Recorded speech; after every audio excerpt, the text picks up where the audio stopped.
नमस्कार, मैं हूँ अजय भांबी और हम बात करने जा रहे हैं आज बृहस्पति की। और ये बृहस्पति का 5वां एपिसोड है और इसमें हम जो बात कर रहे थे अभी तक, हम बृहस्पति ग्रह की बात कर रहे हैं, उसके विभिन्न रूपों की बात कर रहे हैं। तो जब हम बृहस्पति का शास्त्र पढ़ते हैं या उनकी विचारधारा को जितना गहरे में जानते हैं तो वहाँ पर हमको एक बात समझ में आती है कि बृहस्पति की बात तब तक पूरी नहीं हो सकती जब तक उनके खास शिष्य चारवाक की बात नहीं की जाए। और ये जो चारवाक हैं, ये थोड़ा सा नाम भी अजीब सा है और बहुत सारे लोग इससे परिचित भी ना होंगे और शास्त्रों में इसका बहुत ज़्यादा जिक्र भी नहीं मिलता, लेकिन चारवाक उनके खास शिष्यों में से हैं और उनकी बहुत सारी बातें जो हैं उन्होंने बृहस्पति के शास्त्र से ली, उनकी विचारधारा से ली। हम विस्तार से उसकी बात कर रहे हैं आज।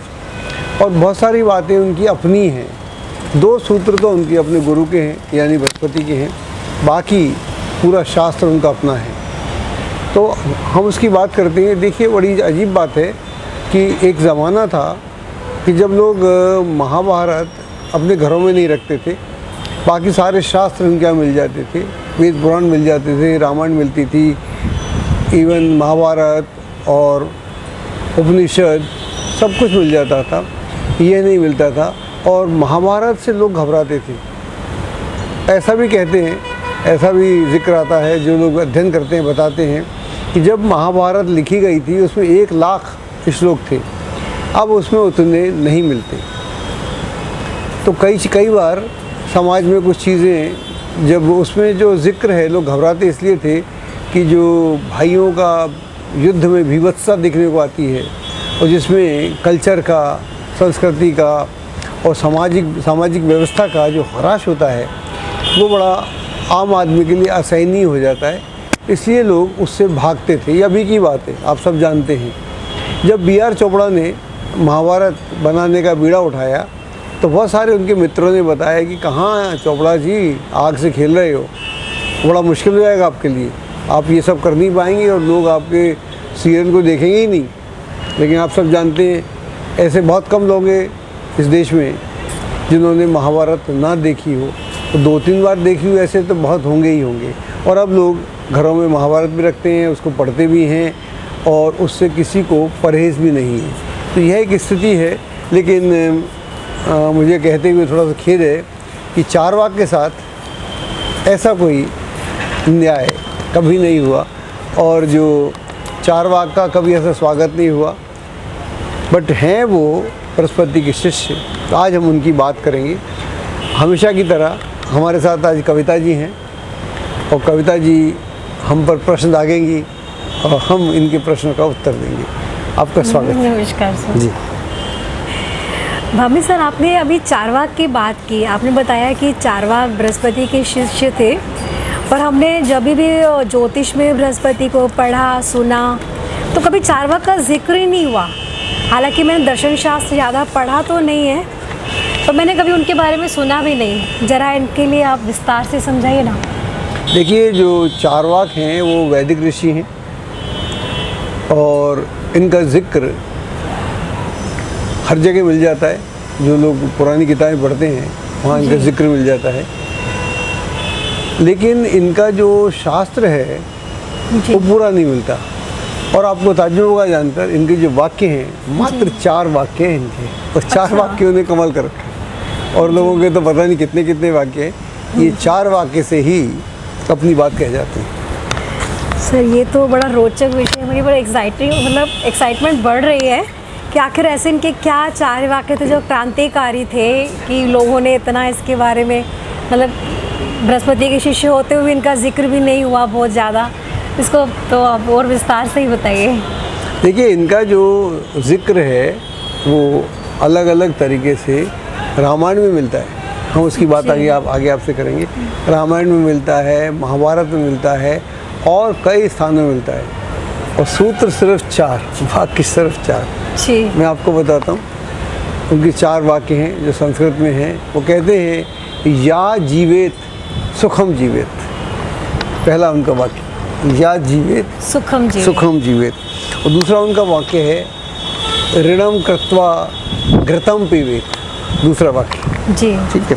तीसरा उनका वाक्य है भस्मी भूतस्य देहस्य। चौथा उनको वाक्य है पुनरागमन कृत्वा। ये इनके 4 वाक्य हैं और इन वाक्यों ने पूरी दुनिया को हिला दी है। सर कुछ कुछ तो समझ में आया इसका मतलब, और जो समझ में आया बहुत ही अजीब सा लग रहा है। आप इसका पूरा हिंदी में व्याख्या करके बताइए, शायद सब लोग जानने के लिए उत्सुक होंगे कि आखिर इसके मतलब इसका गुण रहस्य क्या है। देखो, इनका जो पहला सूत्र है या जीवेत सुखम जीवेत। ये कहते हैं जब तक जियो सुख से जियो। आप बताओ कौन आदमी दुख से जीना चाहता है? बिल्कुल सर। इस दुनिया में ऐसा कोई आदमी है? बिल्कुल। पहली बात से किसी को कोई एतराज़ नहीं है, सब जानते हैं। बिल्कुल। और सभी जगह बोला जाता है कि आपका स्वास्थ्य अच्छा नहीं। अगर आप आयुर्वेदाचार्य के पास चले जाओ तो या हम बोलते हैं कि money is loss, nothing is loss, health is loss, something is loss. तो हेल्थ जब चली जाती है तो बहुत कुछ खो जाता है आदमी का। तो स्वास्थ्य जो है आधार है आपके जीवन का। और फिर ये बोलते हैं ऋणम कृत्वा घृतम पीवेत, यानी अगर स्वास्थ्य के लिए ऋण पीना पड़े, ऋण लेना पड़े तो उससे भागना नहीं चाहिए, उसको ले सकते हैं। ये दूसरा सूत्र है। तो यहीं से गड़बड़ शुरू हो गई जब इन्होंने बोला कि जो ऋणम कृत्वा घृतम पीवेत। तो यहाँ लोगों को लगा कि कैसी बात है ये, कि हम तो सोच रहे हैं कि किसी का ऋण ना लें, ऋण चुकाएं। ये तो बोलते हैं कि अगर जैसा भी कुछ हो आपको ऋण ले लीजिए, लेकिन अपने स्वास्थ्य का अवश्य ध्यान रखिए। कैसी बात करते हैं, रोज चौंकाने वाली बात। फिर बोलते हैं ये कि भस्मीभूतस्य देहस्य। अब ये जो है देह जो है, अब ये भस्मीभूतस्य तो है ही जी। ये शरीर जलने वाला है, या जो लोग दफनाते हैं दफनाने वाले हैं। तो अंत में तो ये कुछ लोगों के लिए ज़मीन दोषक हो जाता है, हमारे लिए ये अलग तरह से हो जाता है। तो भस्मीभूतस्य तो है ही। तो तीसरा इनका वाक्य है। चौथा वाक्य बोलते हैं पुनरागमन कृत्वा, दोबारा आने का नहीं है। तो पुनर्जन्म से भी ये उसको भी अटैक कर देती है। ये इनकी जो थ्योरी थी, तो इसमें इनको दिक्कत हुई, लोगों को दिक्कत हुई। जी सर, अभी तक तो हम जो धार्मिक बातें करते इससे थे, आपको दिक्कत हो रही होगी। जी। सुनकर बहुत अजीब लग रहा है कि मतलब ये किस तरह की बातें उन्होंने की, इतनी क्रांतिकारी बातें। तो फिर क्या हुआ? इनका परित्याग हुआ, इनकी हत्या हुई, आखिर मतलब हुआ क्या फिर इनका? देखिए, ऐसा है कि ये जो चारवाक की जब हम बात करते हैं, जो इनका जो सिद्धांत है संदेहवाद है, उसको संदेहवाद भी बोलते हैं। किसी बात का भरोसा मत करो, तो भरोसा नहीं करते वो। अच्छा, चारवाक कैसे पैदा हुए, इसकी भी कई तरह की कहानियाँ हैं। एक बात आपको और बता दूँ, कुछ लोग बोलते हैं 4 वाक थे, इनके पास सिर्फ 4 वाक्य थे। हाँ जी। और कुछ लोग बोलते हैं कि चारवाक एक वो पूरा इंस्टीट्यूशन था। इनको फॉलो करने वाले बहुत थे, जो अलग अलग युग में मिल जाते हैं। उसका भी जिक्र करेंगे आगे जी। तो ये बड़ा अजीब सी बात है, ऐसा मामला ख़त्म वही नहीं हो जाता। तो एक सिद्धांत भी है जिसकी बात चारवाक रहे ना रहे, उसकी बात होती रहती है। जैसे आज भी हम बात कर रहे हैं, तो चारवाक का सिद्धांत हुआ ना, चारवाक तो उपलब्ध नहीं है। तो ये सारी बातें हैं। तो उसके इनके पैदा होने में भी इनको ऋषि माना जाता है। ये ऋषि परंपरा से आते हैं, बृहस्पति के शिष्य हैं, परम शिष्य हैं। बृहस्पति के एक ही शिष्य हैं जो खास जिनको मैं जानता हूँ, वो चारवाक हैं। बाकी के बारे में मैं नहीं जानता। अच्छा। जो मैं जिनके बारे में जानता हूँ, शास्त्र संगत में बात कर रहा हूँ, मैं उनको ऐसे ही जानता हूँ। ये इनके शिष्य थे जिन्होंने बृहस्पति के नाम को कुछ बोलते हैं आगे चलाया, कुछ बोलते हैं बिगाड़ा, जो भी कुछ किया हो, लेकिन मामला ही उनसे है। एक कथा ऐसी भी है, थोड़ी डिफरेंट है। एक बार क्या हुआ कि पृथ्वी पर जितने राक्षस थे वो बड़े पवित्र हो गए, यानी उन्होंने जो राक्षस कृत्य करते हैं करना बंद कर दिए। वो किसी को लूटते नहीं थे, किसी का मांस नहीं खाते थे, मदिरा नहीं पीते थे, पूजा पाठ करते थे, मस्त रहते थे। तो जो लोग शुरू में जनता जो जनार्दन होती है, राक्षसों से भागते हैं ना, तो उनसे उनकी दोस्तियाँ होना शुरू हो गई। अब ये सब देख के इंद्र जो है वो घबरा गया। उसने कहा ये तो बड़ा गड़बड़ हो गया। तो इंद्र जो है सत्ता डोलने लगी। सत्ता डोलने लगी। इंद्र को आप जानते ही हैं। तो उसने अपने इंद्र क्या करता है, इंद्रियों का भी अजीब मामला है जी। अगर आपके कोई किसी की मतलब उसको खाने की आदत पड़ जाए, अगर उसकी जठराग्नि शांत ना हो, तो वो अपना श्वास का सत्यानाश कर लेता है। वो पूरे इंतज़ाम हो जाते हैं, उसका पैसा भी आ जाता है, जी। उसको बीच बीच में डॉक्टर अच्छा भी कर देते हैं, फिर वो अपने उस तरह से मरता है। तो एक इंद्री जो है पूरे व्यवस्था को खराब कर देती है। इंद्र तो बल्कि इंद्रियों के राजा हैं। जी। तो ये इंद्रियों के ही राजा हैं, ये तो इनको दिक्कत हुई और जिन्होंने सारी देवताओं के साथ षड्यंत्र किया जितने भी थे कि भाई साहब चलो आप, बड़ा मुश्किल हो रही है और ये आदमी तो गड़बड़ कर रहे हैं, देव राक्षस लोग, अगर ये ऐसा करेंगे तो हमें कौन मानेगा। तो विष्णु जी के पास गए, तो जी। विष्णु जी से बोले कि ये ऐसी समस्या है। मैंने कहा अच्छा समस्या है, ठीक है जाओ वापस जाओ। अब विष्णु जी क्या करते हैं, ये तो जी। किसी को तब भी नहीं मालूम था ना हमको मालूम है। तो क्या होता है कि कुछ दिनों बाद एक अपने योग माया से वो एक योग पुरुष उसको माया पुरुष को बना देते हैं, अपनी योग माया से जी, माया पुरुष का निर्माण करते हैं। तो जो कालांतर में ये माया पुरुष ऐसा भी जिक्र मिलता है, ये जाकर माया पुरुष बना। और इसने जब ये आया तो इसने सारी बातें की जो मैंने आपको बताई कि घी खाओ मस्त रहो, जी। मरना तो है ही, दोबारा तो आना है ही नहीं, काय की चिंता। अब जो राक्षस लोग थे वो तो मस्त हो गए, उनको तो जी। पहले ही कर रहे थे, आना तो है ही नहीं, बड़े खुश थे वो। अब इधर क्या होता है कि ये देवता फिर परेशान हो गए, इंद्र को फिर दिक्कत हुई। जी। तो फिर सबको लेके अपनी पूरी मंडली को लेके विष्णु जी के पास पहुंच गए। बोले अरे महाराज ये तो गड़बड़ हो गया। बोले तुम गजब का आदमी यार, पहले आते हो ये कर दो, अब आते हो वो कर दो, जी। अब क्या करें हम। बोले कुछ नहीं हो सकता, अब कुछ नहीं हो सकता, और तुम भी रहो वो भी रहेंगे, और जिसको जो मानना है वो माने। हर सिद्धांत हर व्यवस्था रहती है, और हम तो डेमोक्रेसी में हैं तो चलता रहता है। एक बात और मेरे को याद आ रही है इंद्र के बारे में। हाँ जी। जब ऐसा कहते हैं, जब बुद्ध एनलाइटेंड हुए तो उसके बाद उनको स्वर्ग से कहते हैं देवता लोग लेने आए, जी। एंजल्स लेने आए। उन्होंने कहा महाराज आप तो इतने एनलाइटेंड हो गए, मुक्त हो गए आप तो, आप चलिए यहाँ क्या कर रहे हैं पृथ्वी पे, स्वर्ग में चलिए। अच्छा देख लेते हैं। जब देखने गए वहाँ पर देखते हैं कि अंदर इंद्र का दरबार लगा हुआ है, स्वर्ग में लोग नशा कर रहे हैं, नाच देख रहे हैं, भक्षण कर रहे हैं फालतू में, और बेमतलब के ठहाके लगा रहे हैं।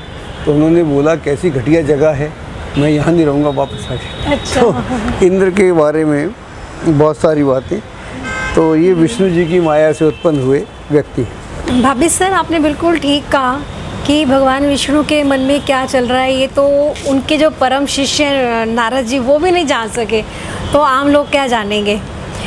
अब उन्होंने इनको बनाया है तो इनकी फ़िलोसफी इतनी बुरी तो नहीं हो सकती। अब समझ ही नहीं आ रहा कि उधर जाएं या इधर जाएं, मतलब क्या इसका सकारात्मक पहलू क्या है, नकारात्मक पहलू क्या है, कुछ समझ नहीं आ रहा। इसको थोड़ा सा डिटेल में बताइए। उसने बोला चारवाक में जी।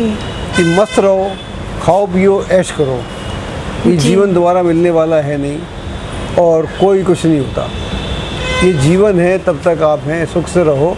तो यहाँ पर फिर इंद्र को प्रॉब्लम होती है, वो फिर चक्कर में आ जाता है कि क्या होगा, जी। कि इसको मैं क्या करूँ। तो फिर जाता है वो, तो वहाँ भगवान उसको बोल ही देती है, उस बात आपसे की थी। जी। और मेरा कहना ये है कि विचार मात्र विचार होता है, विचार में कुछ नहीं होता, विचार अपने आप में विचार होता है। मान लीजिए आप किसी विचार के साथ, हर व्यक्ति को ऐसा कहते हैं हज़ारों विचार आते हैं प्रतिदिन, जी। अब हर विचार पे तो काम करता नहीं, बिल्कुल लेकिन सही। अगर कोई विचार आपके दिमाग में अटक जाए और कॉन्स्टेंटली अटका रहे तो उस विचार से भी परिवर्तन होता है। और यही इसी तरह से जब विचार कोई दूसरे लोगों के मन में अटकना शुरू हो जाए, इन्होंने बोला मस्त रहो, एक तरह से तो बात लोगों को समझ में आती है, जी। खाओ पियो ऐश करो, लोग बोलते रहते हैं, हर युग में बोलते बिल्कुल हैं, सही। तो ये बोलते हैं। तो वहाँ पर ये जो है ना, उसका इंद्र को इसलिए प्रॉब्लम हुई क्योंकि जो देवताओं के लिए पूजा पाठ यज्ञ वगैरह होते थे उसमें हराश हुआ। जब जी। उसमें हराश हुआ तो फिर उसको दिक्कत हुई, तो उसने कहा करे ये पहले तो हमको देवता तंग कर रहे थे, अब तो मनुष्यों को बिगाड़ रहा है, तो ये इसने एक अलग से कर दिया। तो ये इस तरह की थ्योरी उसकी थी। लेकिन पॉइंट ये है कि ये सारी जो थ्योरी है ना, जी। ये इसकी थ्योरी जो है इसके गुरु से आती है। ये हमको बात समझनी पड़ेगी। यहाँ से अगर हम बात को समझेंगे तो सवाल ये है कि गुरु ने क्या किया। जी। ठीक है सर बिल्कुल। अब चारवाक की फ़िलोसफी तो खैर अभी भी पूरी तरह से क्लियर नहीं हो रही है, क्योंकि हम समाज में जिस सभ्यता की बात करते हैं वहाँ हमें और हर किसी को अपने विचार रखने का पूरा वो है, पूरी इजाज़त है पूरी तरह से। जी, हम उसे सुनते हैं, समझते हैं और फिर नकार भी देते हैं। ठीक बात है जी। तो किस तरह मतलब इनके पहलुओं को और ज़्यादा समझा जाए? देखिए, हम अब बात करते हैं आपको बृहस्पति की। बृहस्पति जो है उनके बारे में हमारे बड़े अलग धारणा है। उनके दो मुख्य विचार हैं। एक उनका बृहस्पति शास्त्र है, बृहस्पति अर्थशास्त्र है। उसमें वो कहते हैं कि मनुष्य को के लिए दो कार्य प्रमुख हैं। उसमें एक कार्य है उनका काम जी, और दूसरा अर्थ जी। अच्छा, तो काम और अर्थ की बात करते हैं जी। इसका मतलब ये हुआ कि बृहस्पति धर्म और मोक्ष की बात नहीं कर रहे अपने शास्त्र में। हालांकि उसमें और तरह से कुछ बात करते हैं, लेकिन जो उनके मूल सिद्धांत हैं वो मूल सिद्धांत है कर्म जी। और क्या नाम है आपका, धन, अर्थ। अब ये कहते हैं ये तो है ही, इसके अलावा मस्त रहो, आगे बढ़ो। फिर इनकी पूरी थ्योरी है, उस पर आपका मन हो तो विचार करेंगे। फिर ये तो बड़ी अजीब सी बात है कि बृहस्पति सिर्फ अर्थ और काम की बात कर रहे हैं, कर्म की बात कर रहे हैं, धर्म और मोक्ष की बात नहीं कर रहे। जबकि हम ज्योतिष में जानते हैं कि बृहस्पति तो ज्ञान के स्रोत हैं, धर्माचारी हैं, धर्म की बात करते हैं। ये तो बहुत अजीब सी बातें हो रही हैं कि मतलब और ज़्यादा उलझते जा रहे हैं इसमें ना हम। मैं समझ सकता हूँ, क्योंकि जब मैं इसको पढ़ रहा था, समझ रहा था, तो ये मेरे लिए भी एक पहेली थी। लेकिन किसी भी बात को अधूरा जान के हम कहीं नहीं पहुँच सकते। जी, किसी बात को जानना होगा तो पूरा जानना पड़ेगा। तो बृहस्पति जो है, एक बृहस्पति विचार है, एक बृहस्पति ग्रह है। मान लीजिए विचार ही है, बृहस्पति आचार ही है। जब भी हम किसी आदमी को बहुत बड़ा मान लेते हैं, अपने से बहुत बहुत बड़ा मान लेते हैं, तो फिर हम उससे एक अलग पर्टिकुलर टाइप का बिहेवियर की उम्मीद करते हैं। जबकि वो जो बड़ा होता है वो स्वच्छंद होता है, मुक्त होता है। आपकी लाइकिंग से और डिसलाइकिंग से उसको फ़र्क नहीं पड़ता। बृहस्पतिचार्य जैसे व्यक्ति को 10 लोग पसंद करते हैं और 1 लोग बुराई करते हैं, तो क्या फ़र्क पड़ता है। तो एक विचार जो है, उन्होंने विचार जो दिया, मैं बात विचार की कर रहा हूँ। ज्योतिष के बृहस्पति बाद में आएंगे, उनकी हम बात करेंगे, वरना कंफ्यूजन हो जाएगा। तो मैं यहाँ ये कर रहे हैं, हम यहाँ पर आपको बता दूँ, जो मेरा मंतव्य है कि जो ग्रह से जुड़े हुए देवता हैं, जिनसे हम किसी भी ग्रह को कनेक्ट करते हैं, वो उस देवता का असल में अगर वो व्यक्ति था या देवता ही था या गुरु था, तो उसने अपने जीवन में क्या क्या किया, तो उसने क्या क्या किया वो अलग है, ग्रह अलग है। हालांकि उन दोनों के गुण मिलते हैं, इसलिए उसको ग्रह बोलते हैं। अच्छा चीज़ है। एक आदमी बहुत अच्छा है, एक आदमी आप बोलते हो, आप तो उनको देव पुरुष हो जी। अब देवता तो नहीं है वो, आपने देव को देखा भी नहीं है, लेकिन आप कहते हो आप देव पुरुष हैं। देव पुरुष मतलब आप उससे एक पर्टिकुलर व्यवहार की कल्पना करते हैं। तो हम बृहस्पति से, जैसा आपने बोला, हम भी ऐसे करते हैं। लेकिन जब उनके विचार हैं, तो विचार हैं ये कि उसमें आगे मैं आपको बताऊंगा, इन विचारों में बहुत तथ्य है, इसमें बहुत दम है। और ये विचार आज तक अक्षुण्ण हैं, ये विचार कहीं खंडित नहीं हुआ है, लेकिन उसको समझने का तरीका अलग। सर, जैसे अभी आपने बताया कि बृहस्पति धर्म और मोक्ष की बात नहीं करते, तो इसका मतलब ये हुआ कि समाज में, देश में जो अधर्म हो रहे हैं, अपराध हो रहे हैं, तो जनता को दंड देने का और धर्म स्थापित करने का जो अधिकार है वो राजा का है। और मोक्ष तो मुझे लगता है कि शायद मनुष्य की खुद की जिम्मेदारी है। क्या मैं ठीक बोल रही हूँ? बिल्कुल ठीक, बिल्कुल ठीक। देखिए मैं आपको बताऊँ, ऐसा है, बृहस्पति बोलते हैं, अब कल्पना कीजिए कहीं कुछ नहीं है, कोई राजा नहीं है, कोई कुछ नहीं है। बृहस्पति को बोला कि आप शास्त्र लिखिए और आप कुछ बनाइए, कहीं कोई राजा नहीं है, अब दुनिया बसेगी, ऐसी कोई अवस्था की कल्पना करते हैं। ठीक है। तो वहाँ पर बृहस्पति क्या करेंगे? बृहस्पति बोलेंगे कि हमको 2 चीज़ें चाहिए, व्यक्ति को 2 चीज़ें चाहिए। पहला उसको चाहिए अर्थ, दूसरा उसको काम। जी। अर्थ यानी जिससे वो धन कमाए जी। अर्थ मतलब धन कमाए, धन कमाएगा तभी उसकी व्यवस्था चलेगी। जो जठराग्नि है या मनुष्य की क्षुधा है, जो उसकी भूख है, वो बिना अन्न के नहीं खत्म होती। उसको अन्न चाहिए, हर आदमी को चाहिए। जी। अगर आपको 2-4 दिन अन्न ना मिले तो आपको कमज़ोरी होती है। मैं सुबह से आज मैं अन्न नहीं खाया, कुछ नहीं खाया, मेरा पेट खराब है, तो मुझे भी कमज़ोरी महसूस हो रही है। आप कल्पना कीजिए कि आपको पूरी ज़िंदगी ऐसा रहना पड़े तो क्या कमज़ोरी हो सकती है। तो कहने का तात्पर्य ये, वो कहते हैं कि 2 काम हैं जो मनुष्य को करने हैं, और ये ड्यूटी राजा की भी है। जैसे कौन सा काम? काम का अर्थ कार्य है, और काम का अर्थ प्रजनन भी है। तो मनुष्य को काम करना है और संतति उत्पन्न भी करना है, ये मनुष्य की ड्यूटी है। बिल्कुल। और उसको उसके लिए अर्थ चाहिए। तो अर्थ चाहिए, तो उसमें वो कल्पना करते हैं अर्थ कहाँ से आएगा। उसमें उनका एक सूत्र है, वार्ता। ये बातचीत नहीं हमारी आपकी, वार्ता नहीं है इस तरह की नहीं। तो उस वार्ता में वो कहते हैं, वार्ता एक उनका पूरा शास्त्र का जिस्ट है।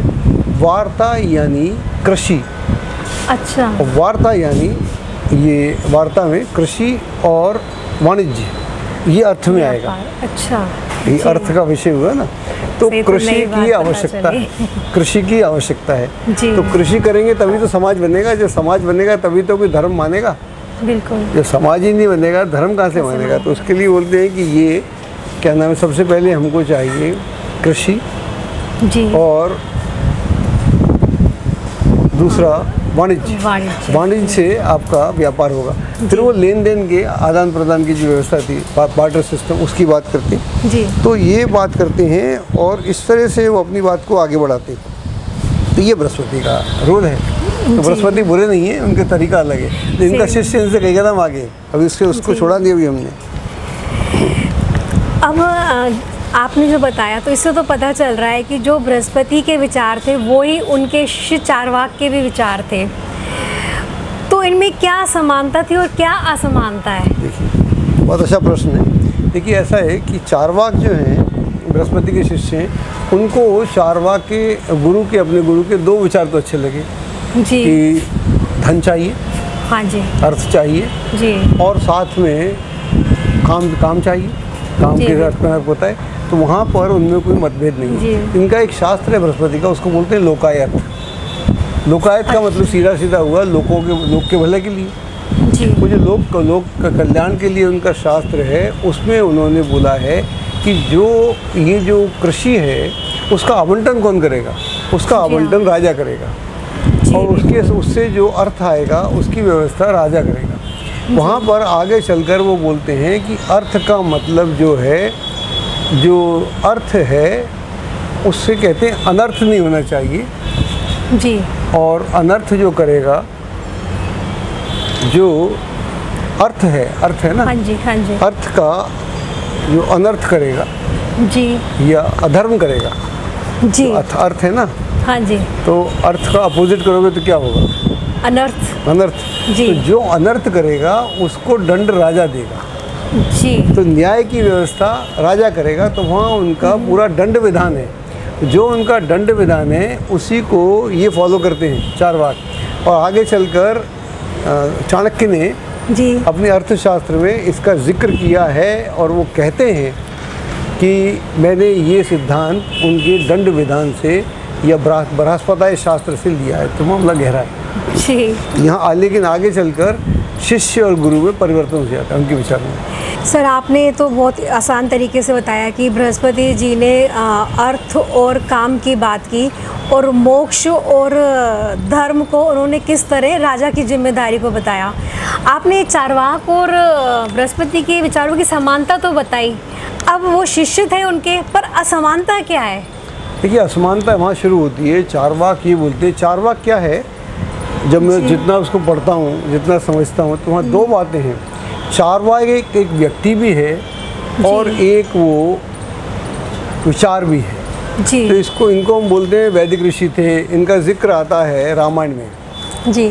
रामायण में एक जाबाल ऋषि जाबाल हैं। अच्छा। जब राम चित्रकूट में है तो उनको वो प्रवचन देते हैं कि आप यहाँ क्या कर रहे हैं, आपके तो अयोध्या में आपको राज्य करना चाहिए। जिस राज्य का राजा बाहर होगा उसकी भी बड़ी दिक्कत हो जाएगी। सीता को बोलते हैं आप मंदिर में दिया जलाती हैं, वहाँ पर आपकी सास लोग दुख में हैं। जी। तो ये विचार वही हुआ। उधर व्यास बोलते हैं, वेद व्यास महाभारत में वो बोलते हैं कि जिस आदमी का आप धन छीन लो आप उसका धर्म छीन लेते हैं। अच्छा। जिस आदमी का आप धन छीन लो कोई कैसा धर्म करेगा, बिल्कुल। अधर्मी हो जाएगा ना। और तो ये जो विचार हैं चारवाक के विध्वंसक विचार लगते हैं, बड़े अजीब लगते हैं, लेकिन इनका हर युग में वो कहते हैं अगर आपको धन नहीं है तो बिना धन के क्या पूजा करेंगे। तो बृहस्पति कहता है कि अगर हमको पूजा पाठ इस दुनिया में इस्टेब्लिश करना है, अगर हमको धर्म को इस्टेब्लिश करना है तो लोगों को अर्थ पैदा करना होगा। बिल्कुल। अर्थ पैदा करेंगे तभी उस अर्थ का प्रयोग होगा, और उसका प्रयोग राजा भी करेगा, और जो लोग उस धर्म के मार्ग पे चल रहे हैं उनको भी मददगार होगा। तो विचार ऐसा था। और जैसा आपने शुरू में बोला मोक्ष की बात, तो मोक्ष व्यक्तिगत मामला है, मोक्ष में तो उसका है नहीं। तो चारवाक आगे भी कुछ बोलता है, मैं आपको बताता हूँ। ठीक। अब आप ये बताएं कि बृहस्पति ने अर्थ को धार्मिक क्रियाकलापों से कैसे जोड़ा, और अपनी धार्मिक अक्षुण्णता बनाने के लिए भी उनके पास रामबाण क्या उपाय रहे, ये और बताइए। वो बोले कि जो धर्म का मार्ग है, अर्थ का मार्ग है, अर्थ व्यक्ति कमाएगा, और वह अर्थ जो है, अर्थ यानी धन, वो राजकोष में जाएगा, और कृषि का आवंटन राजा करेगा, और राजा न्याय स्थापित करेगा। वो आगे बोलते हैं कि जो दंड किया है वो शरीर ने किया है, आत्मा ने नहीं किया, इसलिए दंड तो शरीर को मिलना चाहिए। अगर कोई रेपिस्ट है तो आप उसकी आत्मा को दंड कैसे देंगे, उसी को दंड देना पड़ेगा। इस तरह के उनके विचार बड़े वो हैं। और ये जो वो बोलते हैं कि ये राजा की जिम्मेदारी है, वो राजा को बचा के चलते हैं। बृहस्पति कहते हैं कि राजा जो करेगा वो सच होगा, और राजा जो है हमारा वो एक राज्य व्यवस्था थी ना, राजा परमात्मा के समान समझाता था, तो वो राजा को प्रोटेक्शन देती है। चारवाक ने भी शायद यही सोचा कि कहा उन्होंने भी कि शरीर को दंड दिया जाएगा, आत्मा को नहीं। तो इनका जो लोकायत का शास्त्र है, लोकायत के शास्त्र में, लेकिन चारवाक का एक संदेहवाद भी है, संदेह करते हैं हर बात की। वो कहते हैं कि राजा का ही काम है ये, राजा करेगा ये सारे काम, राजा करेगा, हमें कोई आपत्ति नहीं है, राजा करे। लेकिन अगर राजा प्रजा को अन्न दान नहीं देगा और दान का आवंटन नहीं करेगा, अर्थ का आवंटन ठीक से नहीं करेगा, उसको बांटेगा नहीं, एक आदमी को जब तक वो उसका ध्यान नहीं रखेगा, अगर राजा अपने कर्तव्यों से किम कर्तव्य मूर्ण हो जाएगा तो वहाँ की जनता उसको उठा के फेंक देगी। और ऐसा बहुत राज्यों में हुआ है, बहुत राज्यों में हुआ है। तो चारवाक एक सनातन विषय है, इसमें बहुत सारे लोगों ने बात की, पहले भी की, अब भी की, महाभारत में भी हुई। तो कुल मिलाकर हमारा विषय है बृहस्पति। जी हाँ। तो जैसा आपने बोला हमको बृहस्पति भी आना था, लेकिन ज्योतिष हम कैसे समझे, मेरा अंदाज़ है कैसे समझे। मैं ज्योतिष को तब समझता हूँ जब मैं ज्योतिष के सारे पहलू समझता हूँ। बिल्कुल सर, ये बात तो उस व्यक्ति के पहलू, उस देवता के पहलू, और फिर आसमान में ग्रहों के पूरे आकाश क्या है, और आकाश का स्वरूप क्या है, फिर वहाँ पर नक्षत्रों का विन्यास क्या है। तो नक्षत्रों के विन्यास से, और हर नक्षत्र का देवता कौन है, उसका गुरु कौन है, उसके खिलाफ कौन है, उसका मित्र कौन है, ये सारा नक्षत्र शास्त्र के अंतर्गत आता है। सही। तो इस पर हमने एक किताब भी लिखी थी कि एक नक्षत्र मेडिटेशन। तो अब हम मेडिटेशन की बात तो नहीं करेंगे, लेकिन अगले एपिसोड से बृहस्पति का 27 नक्षत्रों के साथ क्या संबंध है, और अलग अलग डिग्रीज पे कैसा संबंध हो जाता है हर राशि में, इसकी बात करेंगे। वाह सर, आप वैसे भी नक्षत्र की हमेशा बात करते हैं ज्योतिष में कि नक्षत्रों का ही मेन महत्व है, तब तो और ज़्यादा आगे रोचक विषय बनते जाएंगे। ठीक है साहब, इसी तरह से आते रहे, हमारा उत्साह बढ़ाते रहे। और आज इतना ही, अगली बार हम अब शुद्ध ज्योतिष की बात करेंगे। कथाएं हमारी बहुत हो गई, अब इन कथाओं से आप भी अपना कुछ अर्थ निकालिएगा। जी सर। और अब हम आप यहीं पर हमको आगे दीजिए। धन्यवाद। एस्ट्रोलॉजी की सटीक जानकारी के लिए विश्वविख्यात एस्ट्रोलॉजर अजय भांबी के YouTube चैनल ABC चैनल को सब्सक्राइब, लाइक और शेयर करें। लेटेस्ट अपडेट के लिए बेल के बटन पर जरूर क्लिक करें।